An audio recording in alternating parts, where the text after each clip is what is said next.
শুভ দুপুর। কেমন আছো সবাই? প্রিয় শিক্ষার্থীরা,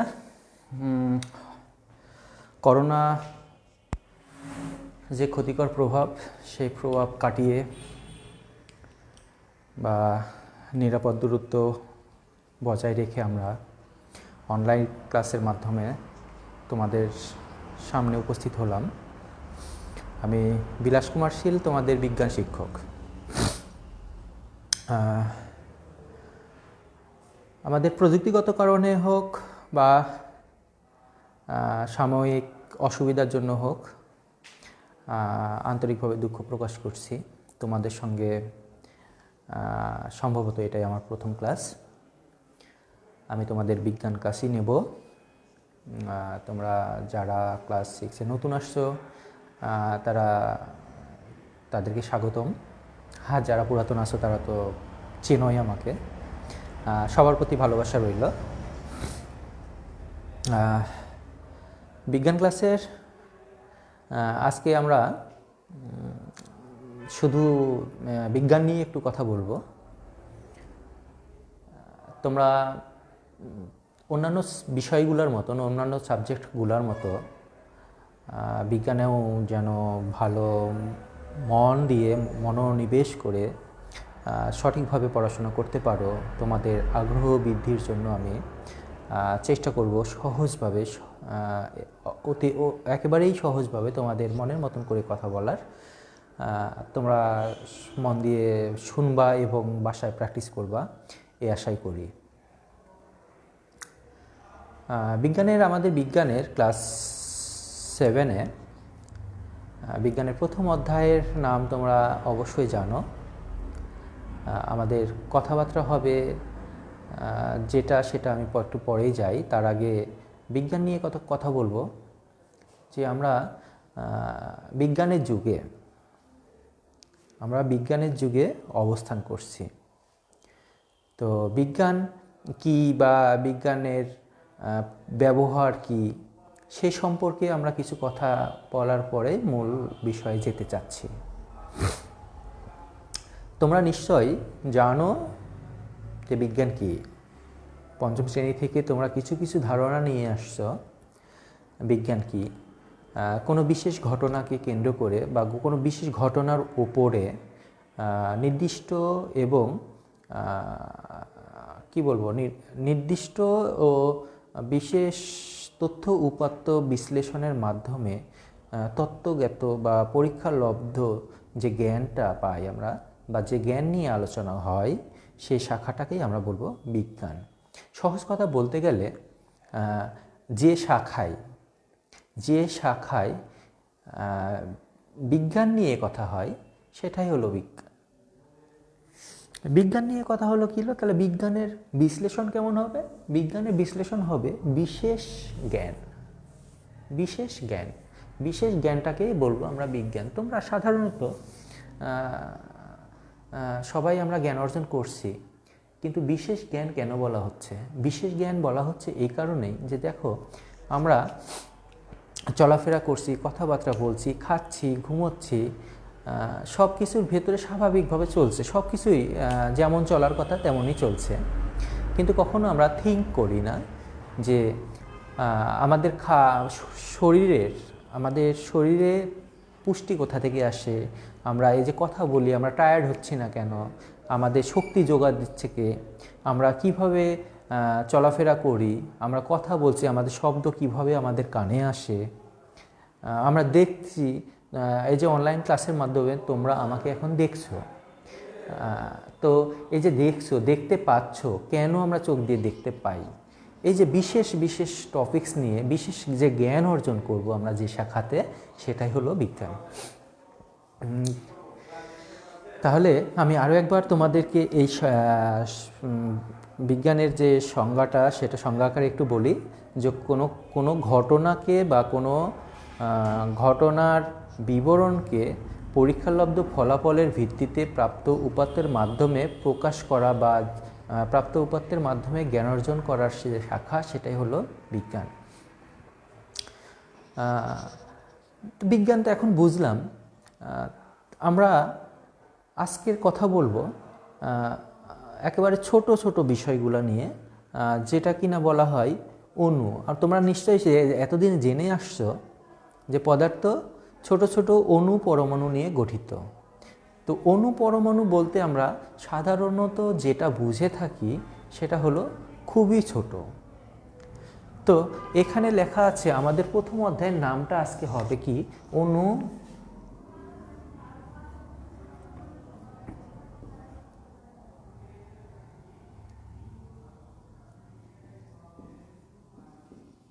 অণুজীব জগৎ বা অণুজীবের শ্রেণীবিন্যাস।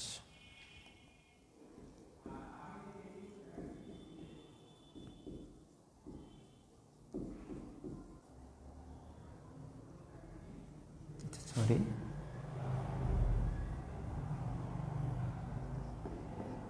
এটাই দিলাম, অণুজীব জগৎ। তাহলে অণুজীব বলতে আমরা কি বুঝি? অণুজীব বলতে আমরা বুঝি নিম্ন শ্রেণীর জীব। তাহলে অণুজীব জগৎ তাহলে হলো কি নিম্ন শ্রেণীর জীব। এটা হলো আমাদের প্রথম অধ্যায়ের নাম, নিম্ন শ্রেণীর জীব। তো নিম্ন শ্রেণীর জীব বলতে আমরা কি বুঝি, নিম্ন শ্রেণীর জীবদের বৈশিষ্ট্য কি, নিম্ন শ্রেণীর জীবদের যে বিন্যাস, শ্রেণীভাগ বা প্রকারভেদ, এগুলো নিয়েই মূলত আমরা এই বিষয়ে কথা বলবো। এই অধ্যায়ে আমাদের আলোচ্য সূচিগুলো হবে এরকমই। তোমরা অনেক সময় শুনে এসছো যে আমাদের জ্বর হলো, ডাক্তারের কাছে গেলাম আমরা, ডাক্তার সাহেব কি বললেন আমাদের?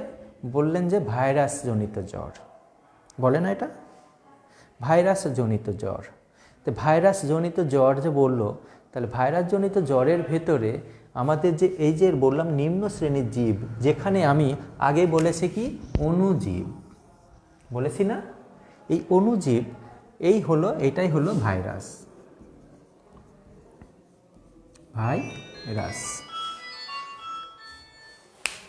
Excuse me.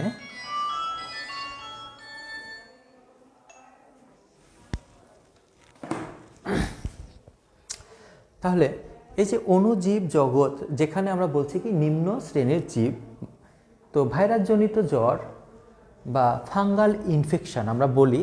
আমাদের দেখো যে শীতের ভেতরে ঠান্ডার সময় অনেক সময় গলা ব্যথা করে, এখানে ব্যথা করে না? খাইতে গেলে ব্যথা লাগে, কথা বলতে গেলে ব্যথা লাগে, জিহ্বায় যখন আমাদের দেখো কিছু দাগ আসে, আমাদের জিহ্বার কি রং সবসময় একরকম থাকে? রং পরিবর্তন হয়। তো সেখানে আমরা বলি কি ফাঙ্গাল ইনফেকশন, ফাঙ্গাল ইনফেকশন। তোমরা এই কথাগুলা যখন আমরা কোনো রোগে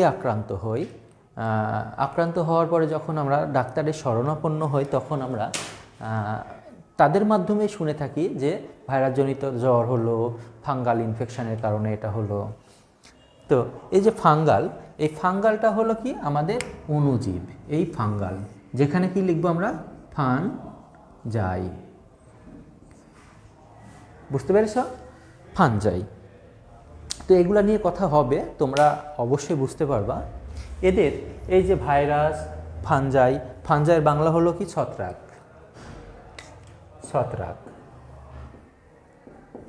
তাহলে ছত্রাক এবং এই ভাইরাস, এদের বৈশিষ্ট্য কি একরকম? ধরে নাও তোমার নাম কি বলি, মনে করো তোমার নাম হলো আকাশ, তুমি ক্লাস 7-এ পড়ো, আমার নাম বিলাস, আমি তোমাদের শিক্ষক, তুমি আমার ছাত্র।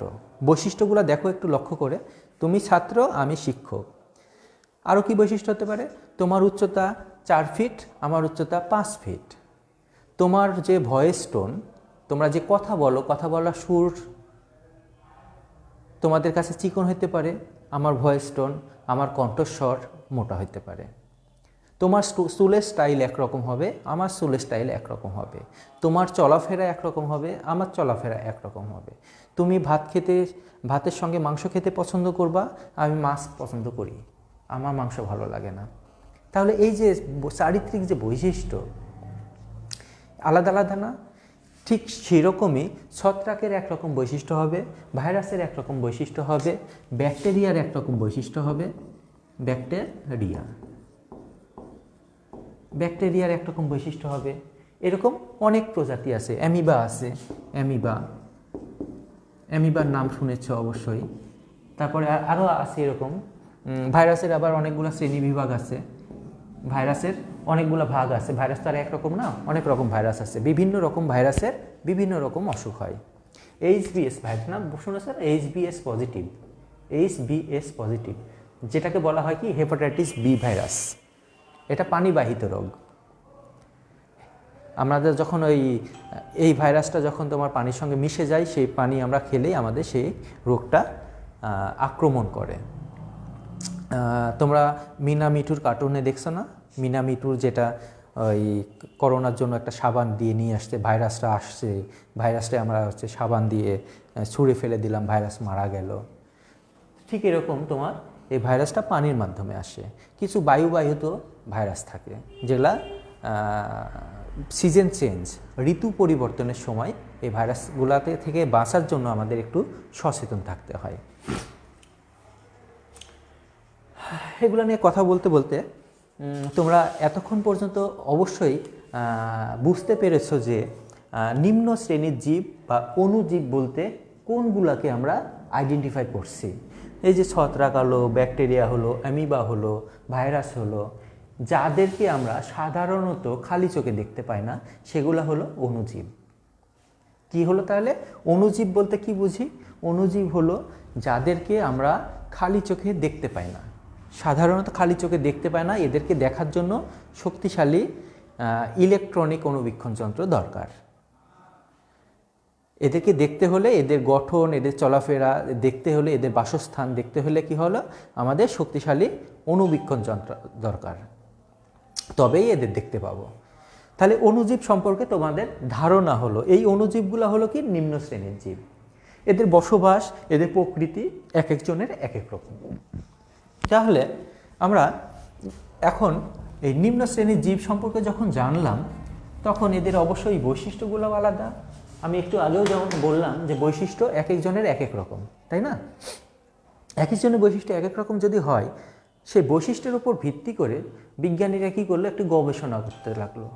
গবেষণা করতে গিয়ে দেখে যে বৈশিষ্ট্য আলাদা আলাদা করলে দু একটা, যেমন আমরা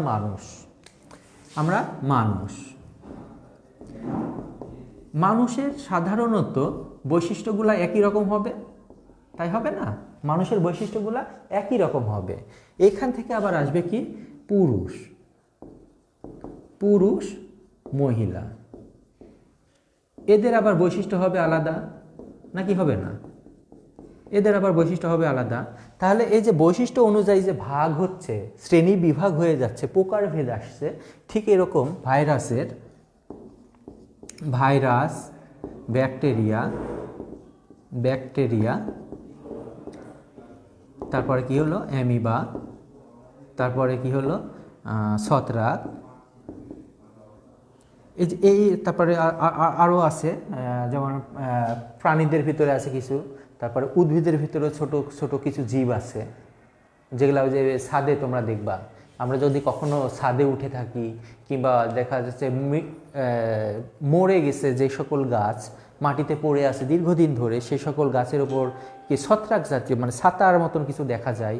আবার ছাদে হালকা সবুজ নীলা ভাব, অর্থাৎ তোমার সেটা গাঢ় সবুজও না, আবার ওই মরে গেছে এরকমও রং না, পুড়ে যাওয়া রঙও না, হালকা হালকা সবুজ আছে, হালকা হালকা লালচে ভাব আছে, আবার কিছু কিছু দেখবা সবুজ ভাব আছে। তাহলে এগুলা হলো ছোট ছোট কি হলো? উদ্ভিদ হলো। তো এই যে ছত্রাকটা এক ধরনের উদ্ভিদ। তারপরে আছে কি? শৈবাল আছে। আশা করি তোমরা বুঝতে পারছো। তো এদের বৈশিষ্ট্য আলাদা আলাদা। এই বৈশিষ্ট্যের উপর ভিত্তি করে বিজ্ঞানীরা কি করলো? এদেরকে একটা শ্রেণী বিভাগ করলো। সেই শ্রেণী বিভাগটা আমি তোমাদেরকে এখন একটু দেখাতে চাই। তার আগে তোমাদের বলি যে এই শ্রেণী বিভাগের জন্য গবেষণা করলো কে? বিজ্ঞানী মার্গুলিস এবং হুইটেকার। কে? মার্গুলিস ও হুইটেকার।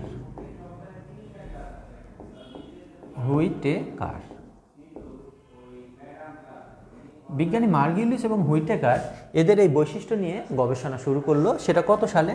এটা 1978 সাল, সরি 78, হ্যাঁ 1978 সালে এই গবেষণাটা শুরু করলো বিজ্ঞানী মার্গুলিস এবং হুইটেকার। এই গবেষণা করে তারা তাদের এই যে অণুজীব যাদেরকে আমরা বলছি এখন ভাইরাস, ব্যাকটেরিয়া, শৈবাল, ছত্রাক, যাদেরকে বলছি অণুজীব, তাদের বৈশিষ্ট্যগুলো ভিত্তি করে কি করলো, এই অণুজীবগুলোকে কয় ভাগে ভাগ করলো? এদেরকে তিনটি শ্রেণীতে ভাগ করলো। সেটাগুলো কি কি? নিম্ন শ্রেণীর জীব। তাহলে আমরা এখান থেকে যদি এইভাবে আসি, এটা হলো এইরকম, দেখো তিনটি ভাগে ভাগ করলাম। নিম্ন শ্রেণীর জীব কয় প্রকার হতে পারে বা কোন কোন শ্রেণীর আওতাভুক্ত হতে পারে? তাহলে এখানে আমরা দিলাম কি এক্যারিওটা।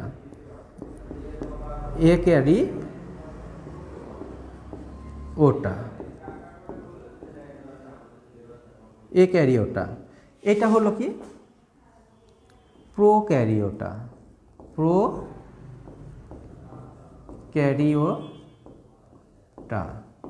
আর একটা হলো কি ইউক্যারিওটা।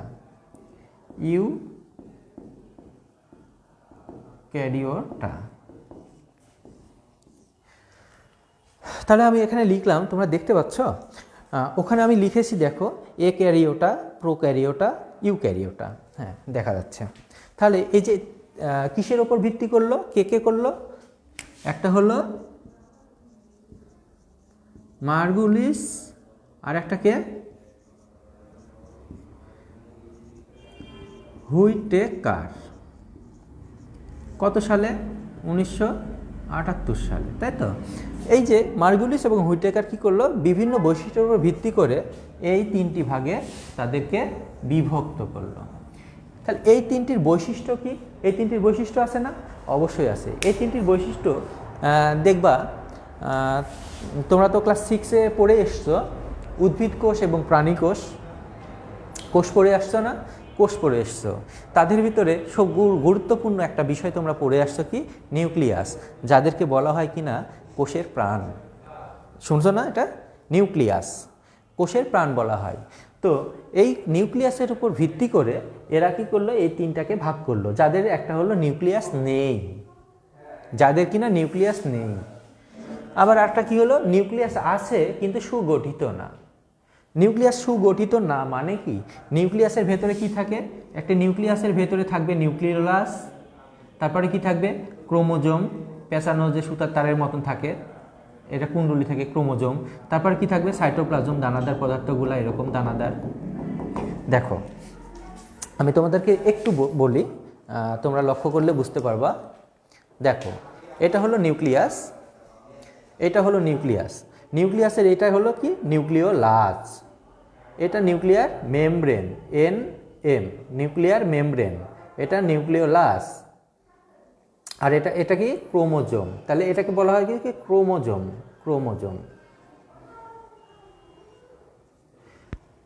এই যে এর ভিতরে দানাদার যে ছোট ছোট পদার্থগুলো আছে, এটাকে কি বলা হয়? সাইটোপ্লাজম। সাইটোপ্লাজম। তাহলে নিউক্লিয়াসের যে গঠনটা দেখলা, এতে করে আমরা বলতে পারি কি যে প্রথমেরটাতে যেটা এক্যারিওটা, এখানে এদের নিউক্লিয়াস নেই। প্রথমটাতে নিউক্লিয়াস নেই, দ্বিতীয়টাতে আছে নিউক্লিয়াস আছে কিন্তু সুগঠিত না। অর্থাৎ এই যে আমরা এখানকার যে উপাদানগুলো বললাম, এখানে এগুলা পাবা না। আর এই যে এটা এক্যারিওটা, এখানে তোমরা পাবা। তাহলে তোমাদের এই যে এদের যে বৈশিষ্ট্য, নিউক্লিয়াস সুগঠিত নয়, নিউক্লিয়াস অনুপস্থিত, নিউক্লিয়াস হচ্ছে কি সুগঠিত নয়, আবার নিউক্লিয়াস সুগঠিত, এদের বৈশিষ্ট্য আলাদা আলাদা হবে নাকি হবে না? এদের যদি বৈশিষ্ট্য আলাদা আলাদা হয়, তাহলে সেই বৈশিষ্ট্যগুলা কি, এটা তোমরা বাসায় অবশ্যই বই থেকে চেক করে নিবা এবং মুখস্থ করবা। এগুলা তোমাদের জন্য খুবই গুরুত্বপূর্ণ এবং একটা পরীক্ষায় আসবে বা আসে, ম্যাক্সিমাম টাইমেই আসে। সো তোমাদের এটা জানতে হবে এবং মনে রাখতে হবে। বুঝতে পেরেছো? আমি তোমাদের জন্য আরেকটু বলে দিই যেখানে আমরা আজকে কি কি কথা বললাম। আমরা কথা বললাম কি নিয়ে? প্রথমত কথা বললাম আমরা বিজ্ঞান নিয়ে, বিজ্ঞান কি। তারপরে কি বললাম? অণুজীব নিয়ে। অণুজীব কি সেটা আমি তোমাদেরকে বুঝিয়ে দিলাম কেমন করে।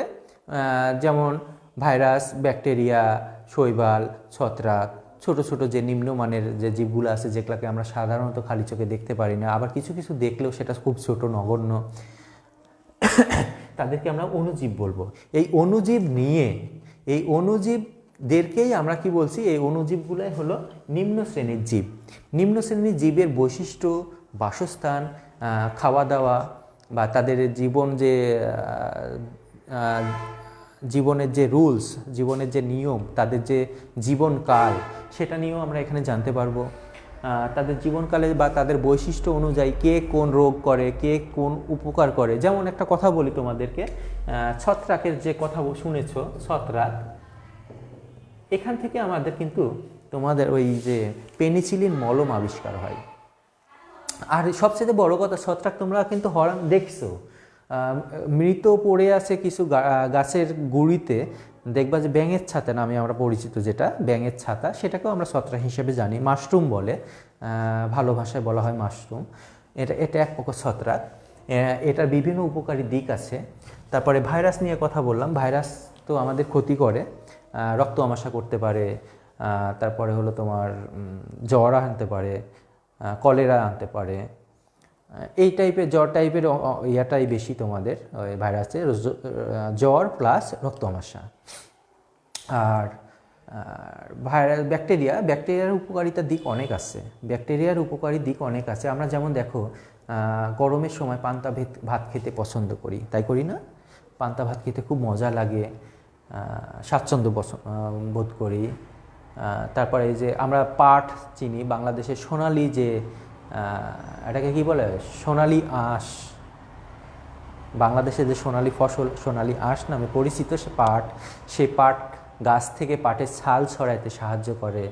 আমরা যে দেখো মুরগি খাচ্ছি, মুরগির যে আবর্জনা, মুরগির যে ছাল বা কোনো উৎসৃষ্ট, যেমন আমরা যে তরকারিগুলা প্রতিনিয়ত বেছে বেছে খাই, বাকিগুলা ফেলে দিচ্ছি অথবা মাটিতে পুঁতে ফেলছি, কোনো মৃত জীবকে পুঁতে ফেলছি, এগুলাকে পচাইতে সাহায্য করে কে? ব্যাকটেরিয়া।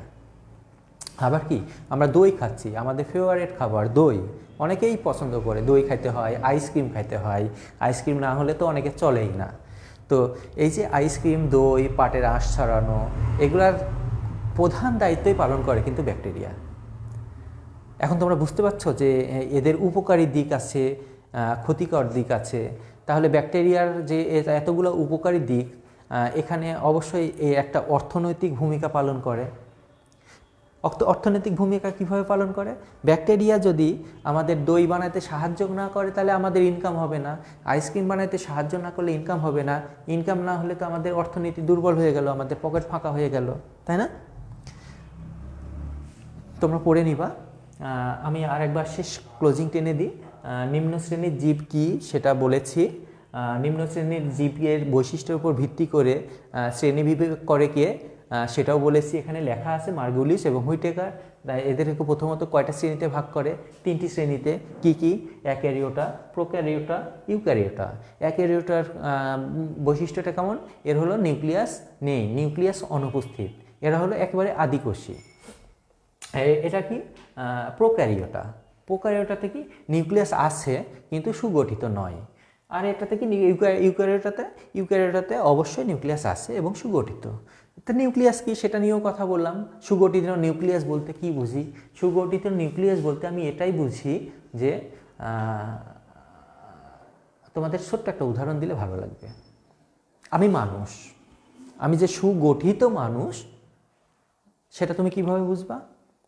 আমি যদি ঠিক মতন কথা বলতে পারি, আমি যদি দেখতে পারি ঠিক মতন, আমার 2টো হাত, 2টো পা, 2টো চোখ, একটা নাক, এগুলা যদি সমস্ত কিছু থাকে, আমাদের একটা মানুষ হিসাবে যা কিছু থাকা উচিত সেটা যদি আমার শরীরে থাকে তাহলে আমি সুগঠিত হলাম। আর যদি মনে করো একটা হাত নাই, কিংবা জন্ম থেকে আমি একটা হাত থেকে আমার সমস্যা, আমি কিন্তু সুগঠিত হতে পারলাম না। একটা কলমের কথা ভাবো, একটা কলমে কি কি থাকবে? কলমে হেড থাকবে, পেন হেড থাকবে, তারপরে কি থাকে, পেনের নিপল থাকবে, যেটাকে পিন বলি আমরা।